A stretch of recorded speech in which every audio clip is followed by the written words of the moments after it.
Hi friends, எப்படி சுவையான French fry வீட்டிலே எப்படி செய்யலாம் அப்படின்னு சொல்லிட்டு நான் உங்க கூட ஷேர் பண்ணிக்கிறேன்.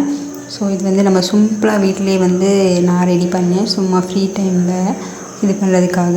ஸோ அதுக்கு என்ன பண்ணணும் அப்படின்னு பார்த்தீங்கன்னா, உருளைக்கிழங்கை இந்த நீல வாக்கில் இந்த மாதிரி நம்ம கட் பண்ணி வச்சுக்கலாம்.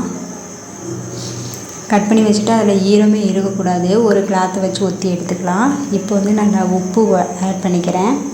உப்புக்கு அப்புறம் லைட்டாக மிளகாத்தூள், உங்களுக்கு எந்த அளவுக்கு காரம் வேணுமோ அந்தளவுக்கு மிளகாத்தூள் சேர்த்துக்கலாம்.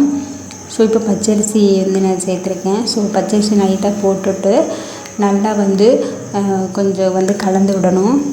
இப்படி கையை வச்சு கொஞ்சம் பிசைஞ்சு விட்டோம்னா ஒன்றோட ஒன்று மிக்ஸ் ஆகிக்கும். நமக்கு லைட்டாக எப்படி இருந்தாலும் கொஞ்சம் ஈரம் இருக்கும், அதனால் அதை அப்சர்வ் ஆகிக்கும். ஸோ அதுக்கப்புறமேட்டு ஒரு கடாயில் எண்ணெய் ஊற்றிக்கலாம். எண்ணெய் ஊற்றிட்டு நம்ம எடுத்து வச்சுருக்கோம்ல இந்த உருளைக்கிழங்கு, ஸோ அதை போட்டு பொரிச்சிக்கலாம். ஃபஸ்ட்டு இது பொரித்து எடுக்கும்போது கொஞ்சம் சாஃப்டாக இருக்க மாதிரி தான் இருக்கும். அதுக்கப்புறமேட்டு கொஞ்சம் க்ரன்ச்சியாக இருக்கும். ஸோ இந்த அளவுக்கு கொஞ்சம் கொஞ்சம் திருப்பி போட்டு நம்ம இது பண்ணிக்கலாம்.